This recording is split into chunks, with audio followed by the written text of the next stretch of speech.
నమస్కారం ఘంటారావానికి స్వాగతం. ముందుగా ప్రధాన అంశాలు. హైదరాబాద్ మెట్రోకు అన్ని రకాలుగా సహకరిస్తామన్న కేంద్ర మంత్రి. విస్తరణ అంశంలో సీఎం తీరు సరిగా లేదని కిషన్ రెడ్డి వ్యాఖ్య.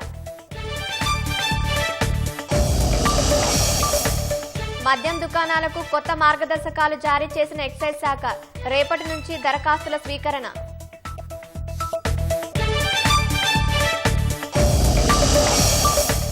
ప్రభుత్వం టీజీపీఎస్సీని ప్రక్షాళన చేసిందన్న బల్మురి వెంకట్. ఉద్యోగాలకు ఎంపికైన వారిని కేటీఆర్ అవమానించేలా మాట్లాడారని ఆగ్రహం. దేశ ఆర్థిక వ్యవస్థ బలపడటంతో తగ్గనున్న పన్నుల భారం. జీఎస్టీలో సంస్కరణలు నిరంతర ప్రక్రియ అన్న ప్రధాని మోదీ.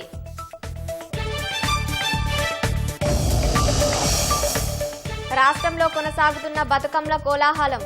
సచివాలయం ఉద్యోగులతో ఆడిపాడిన మంత్రులు కొండా సురేఖ, సీతక్క.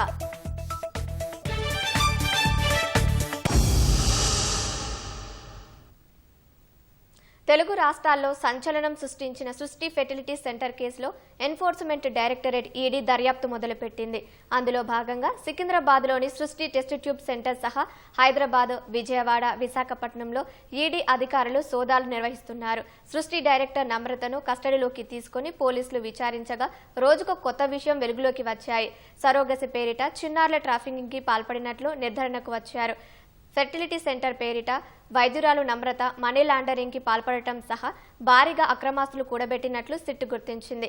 ఆ విషయాన్ని ఎన్ఫోర్స్మెంట్ డైరెక్టరేట్ అధికారులకి సమాచారం ఇవ్వగా కేసు నమోదు చేశారు. ఆ కేసులో త్వరలోనే నమ్రతను ఈడీ అదుపులోకి తీసుకోనున్నారు. ఆ కుంభకోణంలో ఇప్పటికే డాక్టర్ నమ్రత సహా పలువురిని పోలీసులు అరెస్టు చేశారు.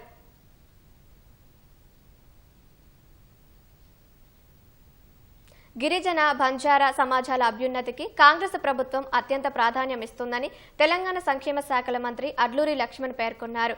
గిరిజన, బంజారా భవనాలకు 16,50,00,000 రూపాయలు మంజూరు చేసినట్లు మంత్రి తెలిపారు. 10 కోట్ల రూపాయలతో 6 కొత్త భవనాలు నిర్మించడం సహా 6.5 కోట్లతో 9 గిరిజన, బంజారా భవన్లలో అదనపు సదుపాయాలు సమకూర్చుతామని చెప్పారు.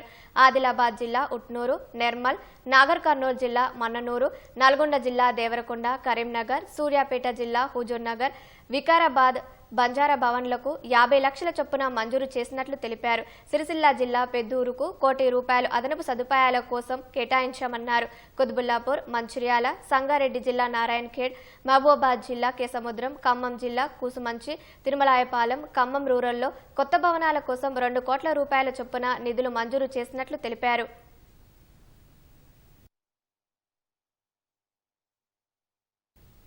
రాష్ట్రంలో మద్యం దుకాణాల కేటాయింపు షెడ్యూల్కు మార్గదర్శకాలను ఎక్సైజ్ శాఖ జారీ చేసింది.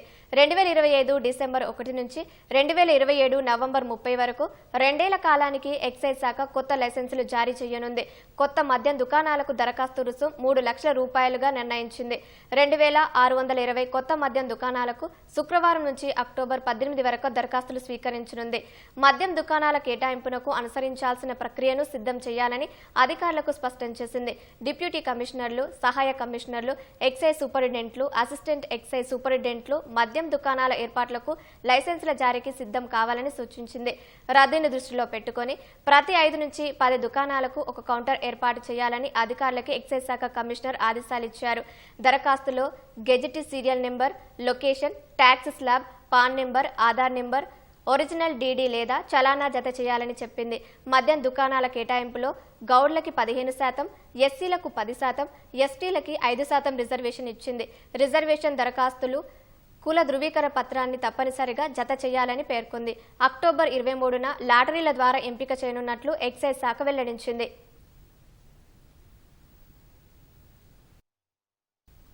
దేశవ్యాప్తంగా సేవా పక్వాడ పేరిట బీజేపీ కార్యక్రమాలు చేపడుతుందని ఎంపీ లక్ష్మణ్ తెలిపారు.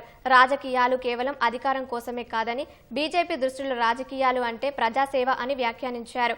హైదరాబాద్ నాంపల్లిలోని ఎగ్జిబిషన్ మైదానంలో ఏర్పాటు చేసిన ప్రధానమంత్రి నరేంద్ర మోదీకి సంబంధించిన ఫోటో ఎగ్జిబిషన్ ప్రదర్శనను MP Laxman, MLC Malka Komaraiah, BJP నేత వీరేంద్ర గౌడ్ తదితరులు సందర్శించి తిలకించారు. లక్షలాది మందికి మోదీ జీవితం ఆదర్శం కావాలని ఎంపీ అన్నారు. ఎగ్జిబిషన్ ద్వారా మోదీ జీవిత చరిత్ర స్ఫూర్తిని అందరూ తెలుసుకోవాలని సూచించారు. కొన్ని పార్టీలు ఓటు బ్యాంకు రాజకీయాలకు పాల్పడుతున్నాయని ఆరోపించారు.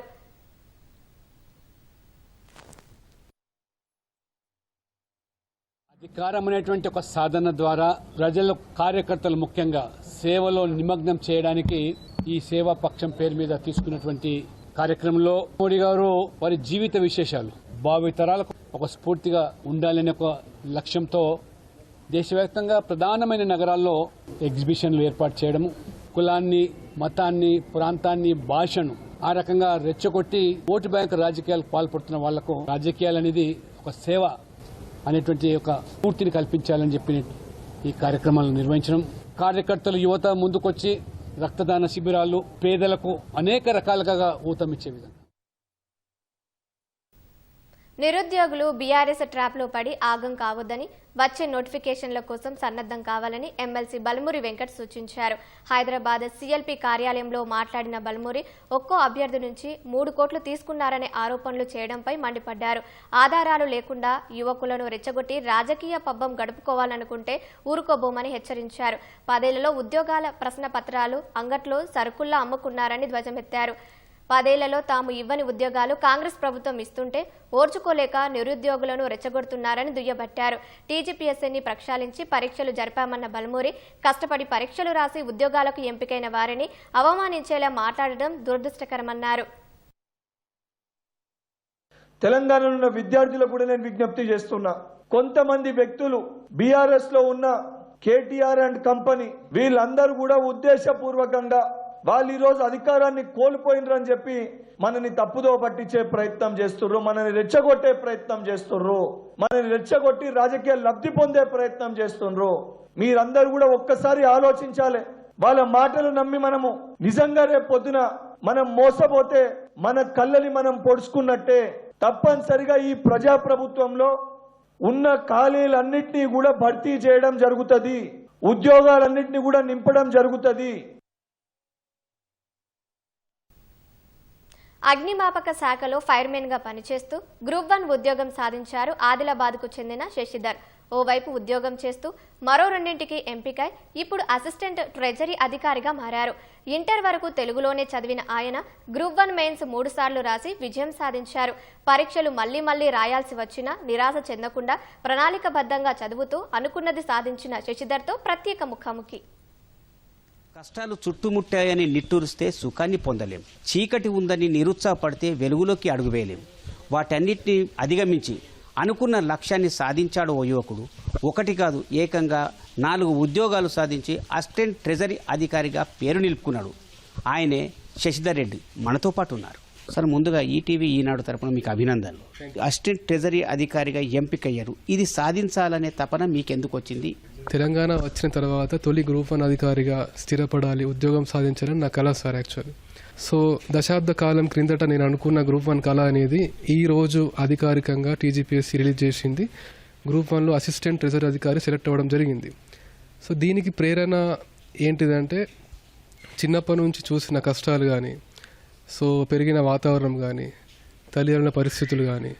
సో ఫాదర్ లైక్ ఏంటిదంటే ఒక ఫ్యాక్టరీలో ఒక లేబర్ నుంచి స్టార్ట్ చేయడం, కార్మికుల్లాగా వర్క్ చేయడము, నైట్ షిఫ్ట్లు చేయడము. సో చాలా కష్టపడి ఫ్యూచర్లో ఎలాగైనా సరే పిల్లల్ని గవర్నమెంట్ జాబ్ ఒక అధికారిగా చూడాలని మా ఫాదర్ యొక్క డ్రీమ్ అది. 3 సార్లు క్వాలిఫై అయినాము. ఓపికతో నిరాశ చెందకుండా సరే మనకి ఇంకో అవకాశం ఉందని చెప్పేసి కష్టపడి ఎలాంటి మనము నిస్పృహ లోన్ కాకుండా ప్రిలిమ్స్ క్వాలిఫై అయ్యి గత సంవత్సరం అక్టోబర్లో మెయిన్స్ నిర్వహించారు సార్. సక్సెస్ఫుల్గా రాసి ఇవాళ మనకు లిస్టులో మన నేమ్ ఉంది సార్ అసిస్టెంట్ ట్రెజరీ ఆఫీసర్గా. మీ తండ్రి ఒక రకంగా పేదరికము లేదా బాధలు, పల్లె జీవితం అని అన్నారు. మీ బాల్యం నుంచి మీ చదువు డిగ్రీ, పీజీ వరకు ఎలా సాగింది? మీరు ఏ మీడియంలో చదివారు, ఎక్కడ చదివారు? హైదరాబాద్ నిజాం కాలేజీలో నా ఇంటర్ మార్క్స్ వల్ల ఫ్రీ సీట్ రావడం వల్లనే హైదరాబాద్ వెళ్ళడం జరిగింది. నిజాం కాలేజీలో డిగ్రీ చేశాను సార్. డిస్టింక్షన్ మా మార్క్స్ వచ్చినాయి. సో దెన్ ఆఫ్టర్ ఏంటంటే మళ్ళీ గ్రాడ్యుయేషన్, పోస్ట్ గ్రాడ్యుయేషన్ నేను ఓపెన్లో చేయడం జరిగింది, అంబేద్కర్ యూనివర్సిటీ చేయడం జరిగింది. సో బేసికల్లీ స్కూల్ లెవెల్ వచ్చేసి నాకు తెలుగు మీడియం బ్యాక్గ్రౌండ్ అవ్వడం వల్ల, ఇంటర్ వరకు తెలుగు మీడియం కావడం వల్ల నేను ఈ గ్రూప్ 1 మెయిన్స్లో కూడా తెలుగులో రాసి ఇవాళ ఈ ర్యాంక్ సాధించాను, ఈ పోస్ట్ వచ్చింది సార్. ఇప్పుడు అసిస్టెంట్ ట్రెజరీ అధికారిగా ఎంపికయ్యారు, కానీ ఇప్పటికే మీరు ఫైర్మెన్గా పనిచేస్తున్నారు. ఇప్పటి వరకు మీరు ప్రభుత్వ ఉద్యోగాలు రాసిన దాంట్లో ఎన్ని వచ్చినాయి మీకు? ఎన్నిట్లో సక్సెస్ అయింది? మీరు ఏదైనా వదులుకున్నారు? నా ఫస్ట్ జాబ్ వచ్చేసి సార్ 2017లో ఫైర్ మెయిన్గా సెలెక్ట్ అయ్యాను సార్. ఫైర్ డిపార్ట్మెంట్లో ఫైర్ మెయిన్గా సెలెక్ట్ అయ్యాను. ఆ తర్వాత నాకు ఎక్సైజ్ కానిస్టేబుల్గా ఉద్యోగం వచ్చింది. 2018లో ఆర్డర్ వచ్చింది. సో అందులో నేను జాయిన్ అవ్వలేదు. ఆల్రెడీ ఇదివరకే ఉద్యోగం ఉండడం వల్ల జాయిన్ అవ్వలేదు. సో లాస్ట్ ఇయర్ మళ్ళీ గ్రూప్ 4లో నాకు సెలెక్ట్ అయ్యాను సార్. సో అలా 3 సెలెక్ట్ అయ్యాను. ఇది 4th జాబ్ సార్ నాకు. ఫైర్ మెయిన్గా విధులు నిర్వహిస్తూనే సో అటు ఒకవైపు డ్యూటీ చేసుకుంటూ ఒకవైపు ప్యారలల్గా చదువుకుంటూ టైం దొరికినప్పుడు morning hours, late night hours కానీ, హాలిడేస్లో కానీ, సో ఎగ్జామ్స్ టైంలో కొన్ని లీవ్స్ తీసుకొని కానీ అలా చదువుకొని సార్ ఇక్కడ దాకా రావడం జరిగింది. మెయిన్స్ సంబంధించి సార్ నేను ఎక్కువగా ఆన్లైన్లో డాటాను యూజ్ చేసుకున్నా. లైక్ సివిల్స్ వెబ్సైట్స్ కావచ్చు. సో ఫోన్ని, ఇంటర్నెట్ మన ఎగ్జామ్కి అనుగుణంగా వాడుకుంటే మనం ఎట్టి పరిస్థితుల్లో డివియేట్ అవ్వం సార్. మెయిన్గా ఇప్పుడు గ్రూప్ 1 రాసే వాళ్ళు కానీ, గ్రూప్ 2 రాసే వాళ్ళు కానీ, ఇంకా ఏ ప్రభుత్వ ఉద్యోగంకైనా రాసే వాళ్ళకు మీరు ఇచ్చే సూచన ఏంటి? డైలీ న్యూస్ పేపర్స్ కానీ, కరెంట్ అఫైర్స్ చదవండి ఫస్ట్ ఆఫ్ ఆల్ డైలీ. తర్వాత మనకు టైం వేస్ట్ చేయకుండా ఆన్లైన్ సోర్సెస్ బాగుంటాయి, యూపీఎస్సీ వాళ్ళే చదువుకోవాలి. తర్వాత నోటిఫికేషన్తో సంబంధం లేకుండా నిరంతర సాధన చేయాలి. ఒక గ్రూప్ 1 అధికారిగా ఎంపికైంది ఎట్లా అంటారు? ఒక తండ్రిగా ఎలా చూస్తారు? డే అండ్ నైట్ కష్టపడి చదివండి సార్. అంటే పిల్లలు కానీ, భార్య కానీ వదిలేసి అందరికీ దూరం ఉండి కష్టపడి చదివండి. అన్నీ వదిలేసి, అన్నీ వదులుకొని ఫంక్షన్లు కానీ, పెళ్ళిళ్ళకు, పేరెంట్ దేనికి అటెండ్ కాలేదు. ఆయన డ్రీమ్ ఏమంటే ఎప్పటికైనా గ్రూప్ 1 సాధించాలా, నేను గ్రూప్ 1 ఆఫీసర్ కావాలని లక్ష్యం. దాంతోనే అన్నిటికీ దూరమే చదివిండు. ఈరోజు సక్సెస్ అయ్యండి సార్. చాలా గర్వపడుతున్నాం సార్. చాలా సంతోషం. అది మాటల్లో చెప్పలేము మేము. ఇది తండ్రి యొక్క అభిప్రాయం. సోదరివి, మీ తమ్ముడు గ్రూప్ 1 అధికారిగా ఎంపిక అయ్యారు. ఇవాళ నీ ముందున్నారు, ఎలా చెప్తావు? చాలా సంతోషంగా ఉంది. వాడికి చిన్నప్పటి నుంచి 10th అయిన తర్వాతనే ఏదన్నా గొప్పగా సాధించాలి, ఆఫీసర్ కావాలి, గ్రూప్స్ బాగా ఇంట్రెస్ట్ ఉండే. అప్పటి నుంచి గోల్ పెట్టుకొని చదువుతూ అన్నిటిని అటెంప్ట్ చేసుకుంటూ వచ్చిండు.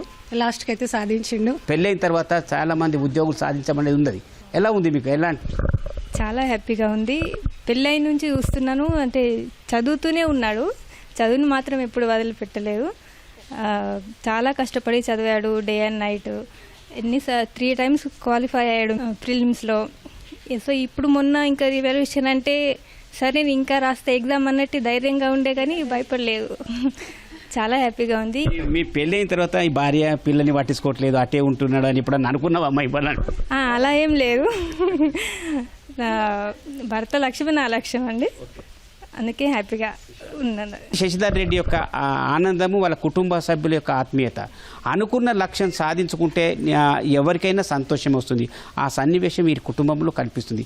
ఇలాంటి ఘటనలు ప్రేరణగా తీసుకుంటే కొత్త తరం యువత కూడా అనుకున్న లక్ష్యాన్ని సాధించవచ్చు, కుటుంబాల్లో ఆనందము నింపవచ్చు. కెమెరామెన్ కిరణ్తో మణి, ఈటీవీ న్యూస్, ఆదిలాబాద్. రాష్ట్ర వ్యాప్తంగా పలు ప్రాంతాల్లో వర్షం పడడంతో జనజీవనం స్తంభించిపోయింది. హన్మకొండ జిల్లా వ్యాప్తంగా ఉదయం నుంచి ఎడతెరిపి లేకుండా వర్షం పడింది. జిల్లా ప్రజలు ఇళ్ల నుంచి బయటకు రావడానికి ఇబ్బంది పడ్డారు. జయశంకర్ భూపాలపల్లి జిల్లా కేంద్రంలో ఎడతెరిపి లేకుండా కురుస్తున్న వర్షంతో సింగరేణి ఉపరితల గనుల్లో బొగ్గు ఉత్పత్తికి అంతరాయం ఏర్పడింది. రామగుండం పారిశ్రామిక ప్రాంతంలో రాత్రి నుంచి ఏకతాటిగా వర్షం కురుస్తుంది. సింగరేణి ఓపెన్ కాస్ట్ గనుల్లో బొగ్గు ఉత్పత్తి నిలిచిపోయింది. మంచిర్యాల జిల్లా జైపూర్ మండలం వేలాల పుష్కర్ ఘాట్ వరకు గోదావరి వరద చేరింది. పలువురు రైతులకు సంబంధించి సుమారు 100 ఎకరాల్లో మిర్చి, వరి, పత్తి పంటలు నీట మునిగాయి. మంచిర్యాల జిల్లా కోటపల్లితో పాటు మల్లంపేట గ్రామంలో అధికారులు యూరియా పంపిణీ చేయగా రైతులు వర్షాన్ని లెక్క చేయకుండా తరలివచ్చారు. నిజామాబాద్ జిల్లా రెంజల్ మండలం కందకుర్తి వద్ద గోదావరి ఉధృతంగా ప్రవహిస్తుంది. శ్రీరామ్ సాగర్ ప్రాజెక్టుకు భారీ వరద కొనసాగుతోంది. ప్రస్తుతం ప్రాజెక్టులోకి 2,85,000 క్యూసెక్ల వరద వచ్చి చేరుతుండగా 3,56,866 క్యూసెక్లను దిగువనకు విడుదల చేస్తున్నారు. పెద్దపల్లి జిల్లా ఎల్లంపల్లి జలాశయంలోకి భారీగా వరద నీరు వచ్చి చేరుతుంది. ప్రాజెక్టు 40 గేట్లు తెరిచి 6,41,212 క్యూసెక్ల నీటిని దిగువనకు వదులుతున్నారు. పార్వతి బ్యారేజ్కు భారీగా వరద వస్తోంది. 74 గేట్లను ఎత్తి దిగువనకు విడుదల చేస్తున్నారు. అటు నేడు రేపు ఉత్తర తూర్పు తెలంగాణ జిల్లాలకు భారీ వర్ష సూచన ఉన్నట్లు వాతావరణ శాఖ తెలిపింది. ఎల్లుండి ఉత్తర తూర్పు మధ్య తెలంగాణ జిల్లాలకు భారీ వర్ష సూచన ఉన్నట్లు పేర్కొంది. హనుమకొండ, వరంగల్, మహబూబాబాద్ జిల్లాలో అతి భారీ వర్షాలు కురిసే అవకాశం ఉంది. ఉత్తర తెలంగాణ జిల్లాలకు వాతావరణ శాఖ ఆరెంజ్ హెచ్చరికలు జారీ చేసింది. వచ్చే 2 రోజులు భారీ వర్షాలు కురుస్తాయన్న వాతావరణ శాఖ హెచ్చరికలతో ముఖ్యమంత్రి రేవంత్ రెడ్డి అధికారులకు అప్రమత్తం చేశారు. నిరంతరం జాగ్రత్తగా ఉండాలన్న సీఎం కలెక్టర్లు హైఅలర్ట్గా ఉండి పరిస్థితిని ఎప్పటికప్పుడు సమీక్షించాలని ఆదేశించారు. అవసరమైతే లోతట్టు ప్రాంతాల్లో ప్రజలను ముందుగానే ఖాళీ చేయించి పునరావాస కేంద్రాలకు తరలించాలని తెలిపారు. కాజువేలను పరిశీలించి రోడ్లపై వరద నిలిచే ప్రాంతాలను గుర్తించి ముందస్తుగా ట్రాఫిక్ ను నిలిపివేయాలన్నారు. విద్యుత్ శాఖ ప్రత్యేక శ్రద్ధ తీసుకుని అంతరాయం లేకుండా కరెంటు సరఫరా ఉండేలా చర్యలు చేపట్టాలని సీఎం ఆదేశించారు. వేలాడే వైర్లు తొలగించడం సహా ఎలాంటి ప్రాణాపాయం జరగకుండా చూడాలన్నారు. దసరా సెలవులు ఉన్న విద్యా సంస్థలు వర్షాలపై అప్రమత్తంగా ఉండాలన్న రేవంత్ రెడ్డి వర్షం కురిసే సమయంలో అవసరమైతేనే జనం రోడ్లపైకి రావాలని సూచించారు. హైదరాబాద్లో జీహెచ్ఎంసీ, హైడ్రా, ఎన్డీఆర్ఎఫ్, ఎస్టీఆర్ఎఫ్ బృందాలు అప్రమత్తంగా ఉండాలని ముఖ్యమంత్రి ఆదేశించారు. ఒడిశా సుందర్గఢ్ జిల్లాలో ఘోర రోడ్డు ప్రమాదం జరిగింది. కే బలాంగ్ పోలీస్ స్టేషన్ సమీపంలోని జాతీయ రహదారిపై బస్సు, ట్రక్కు ఢీకొనడంతో 6 మృతి చెందగా 10 మంది గాయపడ్డారు. ఉదయం 11 గంటల సమయంలో ప్రమాదం జరిగినట్టు స్థానికులు తెలిపారు. బస్సు రూరెల్క నుంచి కోయిడాకు వెళ్తుండగా ఈ ప్రమాదం జరిగిందన్నారు. ప్రమాద సమాచారం మేరకు ఘటనా స్థలికి చేరుకున్న పోలీసులు, అగ్నిమాపక సిబ్బంది సహాయక చర్యలు చేపట్టారు. క్షతగాత్లను సమీప ఆసుపత్రికి తరలించి చికిత్స అందిస్తున్నారు.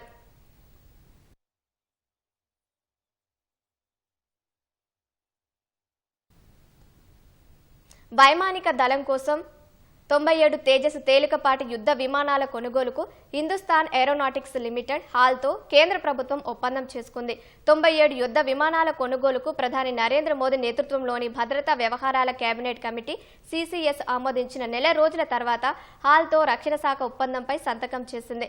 2021లో 48,000 కోట్ల రూపాయల విలువైన 83 తేజస్ MK1A యుద్ధ విమానాల కొనుగోలుకు హాల్తో రక్షణ శాఖ ఒప్పందం చేసుకుంది. తాజాగా చేసుకున్న ఒప్పందం రెండోది. 97 తేజస్ MK1Aలను 62,370 కోట్లతో రక్షణ శాఖ కొనుగోలు చేయనుంది. ఈ యుద్ధ విమానాల్లో ఆధునిక ఫీచర్లైన స్వయం రక్ష కవచ్, నియంత్రణ వ్యవస్థలు సహా 64% దేశీయంగా తయారైనవినని ఉంటాయని రక్షణ శాఖ తెలిపింది. భారత్లో తయారైన 67 వస్తువులను తేజస్లో ఉపయోగిస్తున్నట్లు వివరించింది. 2027-28 నుంచి నూతన యుద్ధ విమానాలను క్రమంగా వైమానిక దళానికి హాల్ అందించనుంది. MiG-21 యుద్ధ విమానాల స్థానాన్ని ఇవి భర్తీ చేయనున్నాయి. వైమానిక దళానికి 42 స్క్వాడ్రన్లు అధికారికంగా కేటాయించగా యుద్ధ విమానాల కొరతతో 31 స్క్వాడ్రన్లు మాత్రమే పనిచేస్తున్నాయి. అతి ప్రమాదకర గగనతల వాతావరణంలోనూ పోరాడే సామర్థ్యం తేజస్ పోరాట విమానాలకు ఉంది. MiG-21 ఫైటర్ జెట్లకు తుది వీడ్కోలుకు పలికేందుకు వాయుసేన ఏర్పాటు చేస్తోంది.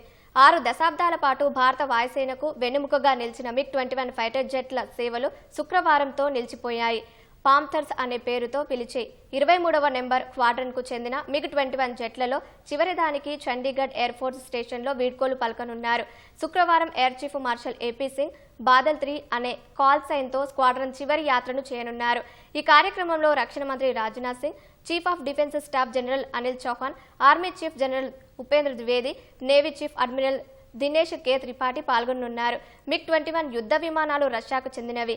6 దశాబ్దాల క్రితం భారత వాయుసేనలోకి చేరి కీలక సేవలు అందించాయి. అయితే హై స్పీడ్ ల్యాండింగ్ వల్ల MiG-21 ఫైటర్ జెట్లు నడపడం పైలట్లకు సవాలుతో కూడుకున్నవేనని భావిస్తున్నారు. షార్ట్ రన్ వేలపై దిగడం కష్టతరం కావడంతో పలుమార్లు ప్రమాదానికి గురయ్యాయి.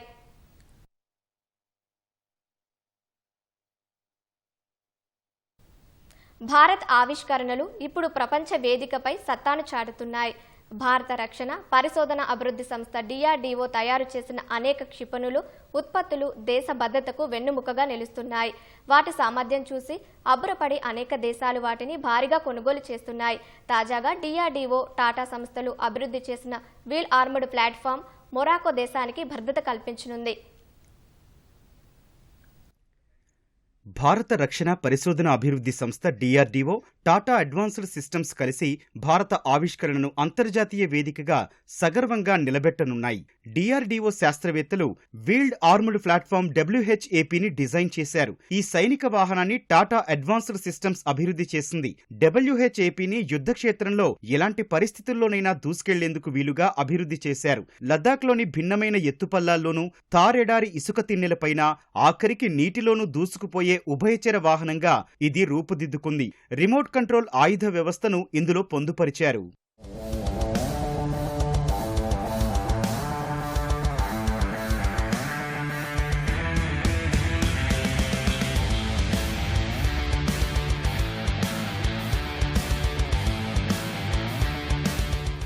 ప్రయాణాలకు, రక్షణకు, ఏదైనా మిషన్కు అనుకూలంగా ఈ వాహనాలుంటాయి. ల్యాండ్ మైన్ల నుంచి వీటికి రక్షణ ఉంటుంది. మంచి సస్పెన్షన్, సెంటర్ టైర్ ఇన్ప్లాషన్ సిస్టమ్ను పొందుపరిచారు. పోరాట వాహనంగా సైనికులను తీసుకెళ్లేందుకు, నిఘాకు, మోర్టార్లను తీసుకెళ్లేందుకు అంబులెన్స్ గాను ఉపయోగించుకోవచ్చు. వీటికి మానవరహిత రిమోట్ ఆయుధ స్టేషన్లు, యాంటీ ట్యాంక్ గైడెడ్ క్షిపణులను ప్రయోగించే సామర్థ్యం ఉంటుందని DRDO తెలిపింది. బురద, మురికి, నీరు సహా ఎలాంటి పరిస్థితుల్లో అయినా సులువుగా ప్రయాణించగలదు. సైన్యం ఇన్ఫ్రాంటీ మొబైల్ వెహికల్ గాను ఉపయోగించుకోవచ్చు.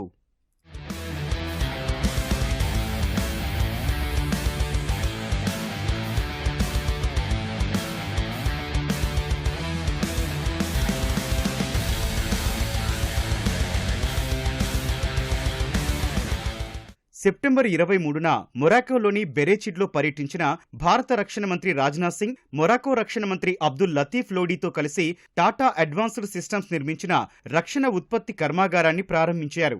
20,000 చదరపు మీటర్ల పరిధిలో నిర్మించిన ఆధునిక కర్మాగారంలో మొరాకో సైన్యం కోసం WHAP 8x8 వాహనాలను టాటా సంస్థ తయారు చేయనుంది. వచ్చే నెల నుంచే ఈ ఆధునిక సైనిక వాహనాలను మొరాకో సైన్యానికి అందించనుంది. మొత్తం 150 వీల్డ్ ఆర్మ్డ్ ప్లాట్ఫామ్ వాహనాలను 3 ఏళ్లలో అందించేందుకు టాటా సంస్థతో మొరాకో సైన్యం ఒప్పందం చేసుకుంది. దేశంలోనూ విదేశాల్లోనూ భారత సైనిక వాహనాలకు సంబంధించి ఇదే అతిపెద్ద కాంట్రాక్ట్ అని అధికారులు తెలిపారు.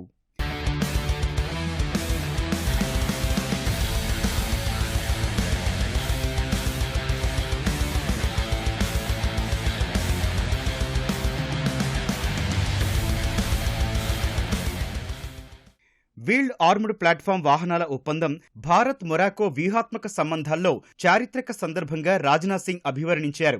భారత్ స్వయం స్వావలంబన అంటే కేవలం భారత్కు మాత్రమే పరిమితం కాదని ఆయన వివరించారు. స్వతంత్రంగా భారత్ను రక్షించుకుంటూనే అంతర్జాతీయ భాగస్వాములతో కలిసి పనిచేస్తామని వివరించారు.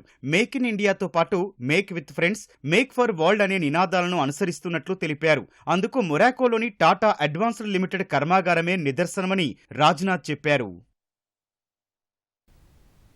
H1B వీసా ఫీజును $1,00,000 పెంచుతూ అమెరికా అధ్యక్షుడు డొనాల్డ్ ట్రంప్ తీసుకున్న నిర్ణయంపై ఆ దేశ ఛాంబర్ ఆఫ్ కామర్స్ న్యాయ పోరాటానికి సిద్ధమైనట్టు తెలుస్తోంది.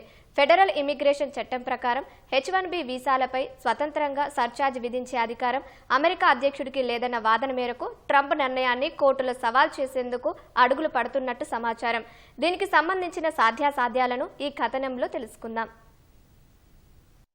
H1B వీసా ఫీజును $1,00,000 పెంచుతూ అమెరికా అధ్యక్షుడు ట్రంప్ తీసుకున్న నిర్ణయాన్ని న్యాయస్థానంలో సవాలు చేసే అంశాన్ని యుఎస్ ఛాంబర్ ఆఫ్ కామర్స్ పరిశీలిస్తోంది. H1B వీసాలను ఎక్కువగా తీసుకునే టెక్ కంపెనీల్లో ట్రంప్ నిర్ణయంతో ఆందోళనలు వ్యక్తమవుతున్న నేపథ్యంలో ఛాంబర్ ఆఫ్ కామర్స్ ఈ విషయాన్ని పరిగణలోకి తీసుకున్నట్టు ఓ ప్రముఖ పత్రిక కథనంలో వెలువడింది. అయితే ఈ న్యాయ పోరాటానికి ఎన్ని కంపెనీలు మద్దతుగా నిలుస్తాయనే దానిపై అవగాహన కోసం సభ్యత్వం ఉన్న కంపెనీలతో ఛాంబర్ ఆఫ్ కామర్స్ చర్చలు జరుపుతోంది. తాజాగా ఈ వ్యవహారంపై స్పందించిన ఛాంబర్ ప్రతినిధి మాట్ లెటర్ను తమ సభ్యులు ట్రంప్ నిర్ణయంతో ఆందోళనకు గురవుతున్నారని తెలిపారు. H1B వీసాల అంశంలో మరింత గందరగోళ పరిస్థితులు తలెత్తకుండా కొన్నింటిపై స్పష్టత ఇచ్చినందుకు ట్రంప్ కార్యవర్గానికి ధన్యవాదాలు చెప్పారు.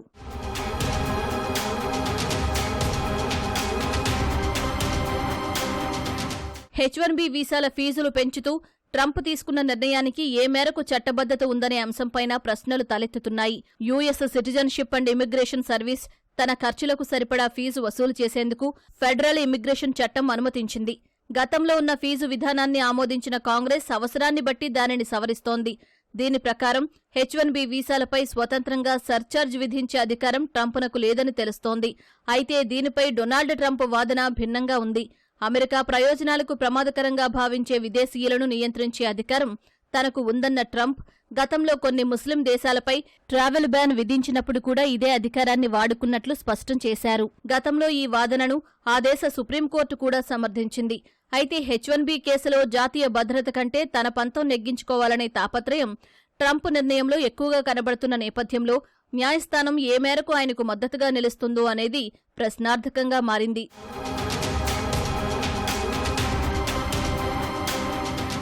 $2020లో నాన్ ఇమిగ్రెంట్ వీసాల జారీని ఆపాలన్న నిర్ణయాన్ని కూడా యుఎస్ ఛాంబర్ ఆఫ్ కామర్స్ కోర్టులో సవాలు చేసింది. ఆనాడు విజయం కూడా సాధించింది. అయితే ప్రస్తుత పరిస్థితుల్లో H1B వీసా ఫీజు పెంపు నిర్ణయాన్ని న్యాయస్థానం సమర్థిస్తుందా లేదా అనే అంశం తేలాల్సి ఉంది. దసరా నవరాత్రుల్లో భాగంగా దేవాలయాల్లో పూజ చేసిన భక్తులు ఫలమో పుష్పమో అమ్మవారికి సమర్పిస్తారు. కానీ ఛత్తీస్గఢ్ బిలాస్పూర్లోని బగ్దాయి దేవాలయంలోని అమ్మవారికి రాళ్లను నైవేద్యంగా పెడుతున్న అక్కడి సంప్రదాయం అందరి దృష్టిని ఆకర్షిస్తోంది. ఈ ఆలయంలో కోరుకున్న కోరికలు నెరవేరిన భక్తులు పొలాల్లోని గులకరాళ్లను వనదేవతగా పిలుచుకునే అమ్మవారికి సమర్పిస్తారు. ఈ సంప్రదాయం 100 ఏళ్ల నుంచి ఆ దేవస్థానంలో కొనసాగుతుందని ఆలయ పూజారి తెలిపారు. పూర్వం పేదరికంలో మగ్గుతున్న ఓ గొర్రెల కాపరి కలలో కనిపించిన అమ్మవారు అతని చుట్టూ ఏమి ఉంటే వాటినే తనకు ప్రసాదంగా సమర్పించమని ఆదేశించినట్లు చెప్పారు. ఆ మేరకు ఆ గొర్రెల కాపరి పురంలో ఉండే గులకరాళ్లను దేవతకు నైవేద్యంగా పెట్టినట్లు తెలిపారు. స్థల పురాణం ప్రకారం ఆనాటి నుంచి గులకరాళ్లను ప్రసాదంగా పెట్టే సంప్రదాయం కొనసాగుతుందని పూజారి వెల్లడించారు. 1990లో స్థానికుల మద్దతుతో బగ్దాయి మాత ఆలయాన్ని 1 ఎకరాలో నిర్మించారు. ఆ దేవాలయ ప్రాంగణంలో రాధాకృష్ణ దర్బార్, మహామాయ, సంతోషి కాళి, దుర్గమాత, హనుమంతుని విగ్రహాలు సహా పలు దేవతామూర్తుల ప్రతిమలను ప్రతిష్ఠించారు. సాధారణంగా బొప్పాయి చెట్టు అంటే ఒకే కాండంతో నిటారుగా పెరుగుతుంది. కొన్ని చెట్లకు అరుదుగా మరో కొమ్మ కూడా ఉండటం చూస్తాం. కానీ తూర్పు గోదావరి జిల్లా ఉడ్రాజవరం మండలం వేలివెన్న గ్రామ శివారులో 5 కొమ్మలతో ఉన్న బొప్పాయి చెట్టు పెరిగింది. 5 కొమ్మలకు సుమారు 200 పైగా కాయలు కాయడం విశేషం. 5 కొమ్మలు కూడా 10 అడుగుల పైనే పెరిగాయి. వేలివెన్ను, అట్లపాడు గ్రామాల మధ్య రహదారి పక్కనే ఉన్న ఈ చెట్టును ప్రయాణికులు ఆసక్తిగా చూస్తున్నారు. జన్యుపరమైన కారణాల వల్ల పక్కన ఉన్న పంట పొలాలకు వాడిన పురుగుల మందు అంది బొప్పాయి చెట్టు ఏపుగా పెరిగిందని ఉద్యానవన శాఖ అధికారులు చెబుతున్నారు. ఇది చాలా అరుదుగా మాత్రమే జరుగుతుందని వారు వివరించారు.